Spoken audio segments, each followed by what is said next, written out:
आज हमारे घर पे जीजू आए हैं।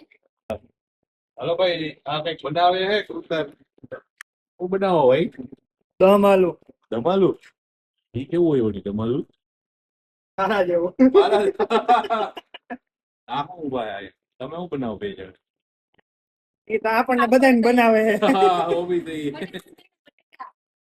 આવું પાપડ પાપડ ના કરવાનું આ તો ભૂકા કરતા दाल फ्राई जीरा राइस હા બટેટા તો જો પણ બા आ दाल છે આ રાઈસ લઈ લ્યો। આ ફ્રાય જીરા રાઈસ અને દમાલુ હા હા ઉતાર ત્રીએ બનાવે ભૂકા રખીએ ये बटेटा डाल दिया भाइयों देखो आलू बटेटा अच्छी मेहनत कर रहे हैं कुत्ता देखिए बटेटा आलू का दमालू साग घी पोड़ी के साथ घी पोड़ी डाला है घी देखो ये दम आलू बना रहे हैं।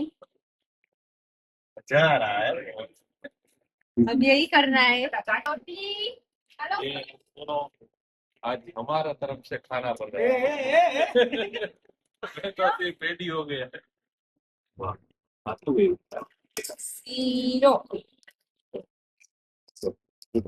चलो બધા જમવા।